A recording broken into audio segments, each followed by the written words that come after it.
Visi yang mulia itu mewujudkan terwujudnya seorang muslim yang berpendidikan, yang berkarakter yang benar, memiliki keilmuan yang cukup, dan memiliki jasmani yang kuat.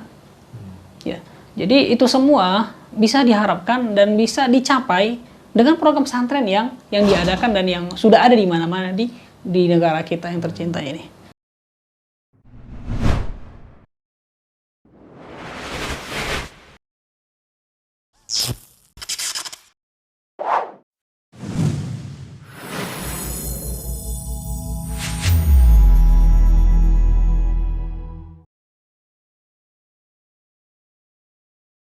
Bismillahirrahmanirrahim.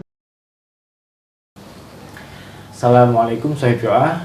Jumpa lagi kita di Ngobrolin Islam bareng Ustadz Masri Abu Abdurrahman. Seperti yang kita ketahui baru-baru ini atau belakangan ini ada salah satu pesantren yang mana salah satu gurunya melecehkan secara seksual siswi-siswinya sehingga polisi menyidik atau menyelidiki terdapat 21 korbannya. Nah, bagaimana mengenai hukum ini kita akan membahas bersama Ustadz Masri Abu Abdurrahman. Ustadz, setelah kejadian adanya pesantren yang salah satu gurunya itu mencabuli siswinya ya, sampai hingga lebih dari 21 atau sebanyak 21 korban, banyak orang tua itu berpikir bahwa pesantren ini horor, Ustaz. Jadi banyak juga orang tua yang merasa takut bahwa untuk memasukkan putri-putrinya ini ke dalam pesantren. Ini bagaimana, Ustaz? Silakan, Ustaz. Baik, pesantren ya. Agama Islam adalah agama yang sangat memperhatikan tentang pendidikan ya. Pendidikan ya, yang mana tujuan dari pendidikan itu adalah yang membentuk karakter, membentuk keilmuan, membentuk fisik yang bagus ya. Dan itu semua bisa terwujud ya salah satunya dengan pesantren. Karena di pesantren itu adanya pembelajaran, kemudian adanya program olahraga ya, dan harapannya sangat besar, harapannya dengan adanya pembina yang mengawasi anak-anak yang mereka itu ditempatkan tempat khusus. Dan kita lihat itu adalah memiliki harapan besar untuk mewujudkan visi yang mulia itu, yaitu visi yang mulia itu mewujudkan terwujudnya seorang muslim yang berpendidikan, yang berkarakter yang benar, memiliki keilmuan yang cukup, dan memiliki jasmani yang kuat ya. Jadi itu semua bisa diharapkan dan bisa dicapai dengan program pesantren yang diadakan dan yang sudah ada di mana-mana di negara kita yang tercinta ini. Jadi ketika adanya isu yang memburuk-burukkan hal itu, ya kita katakan kalau seandainya orang-orang sudah tidak percaya dengan pesantren, jadi model pendidikan yang seperti apa yang kita harapkan?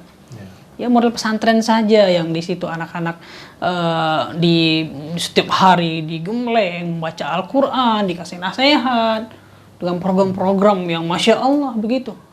Ya, itu saja kita tidak percaya, kitanya mau seperti apa begitu.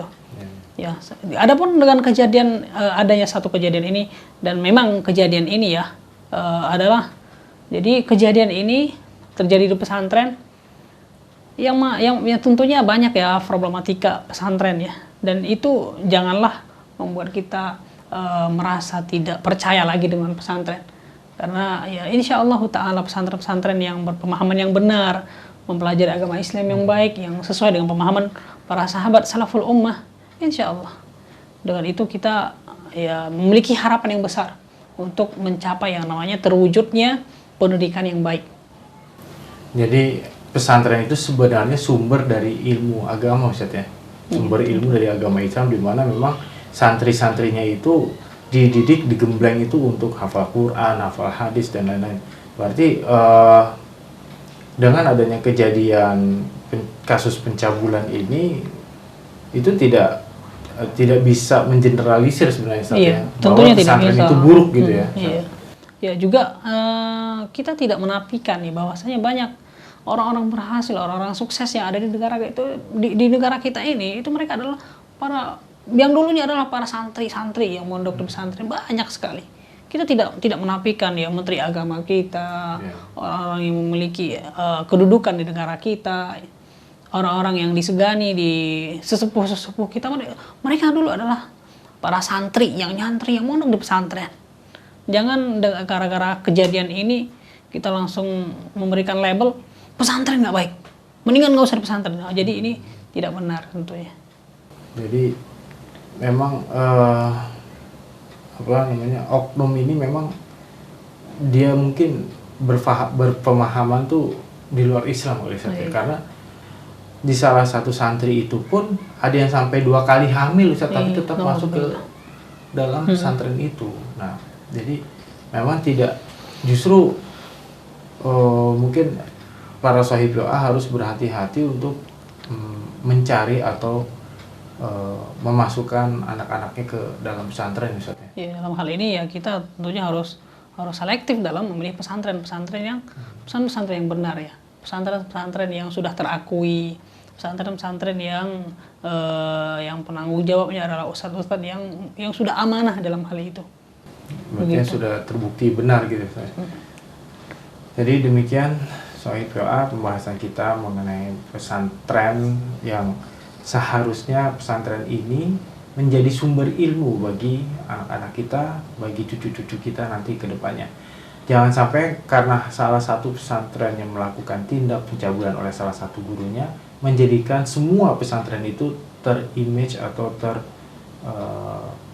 ternilai menjadi suatu hal yang buruk atau suatu hal yang horor seperti itu.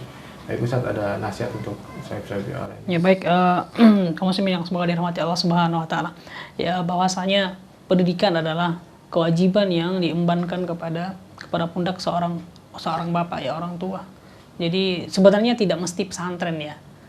Ya, orang tua yang memiliki kemampuan yang baik untuk mendidik, jadi dia bisa melakukan proses pendidikan yang baik di rumah.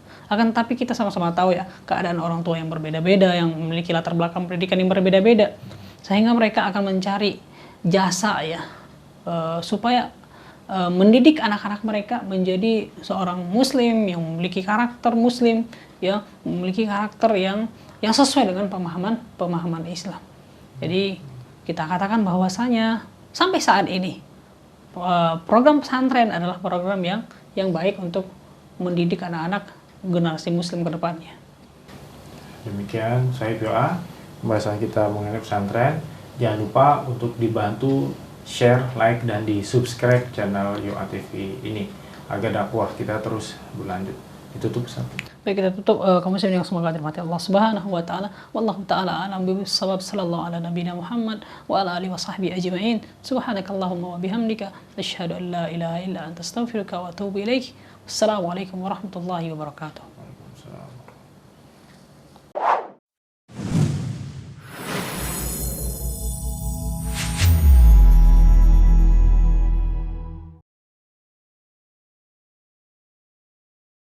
Bismillahirrahmanirrahim.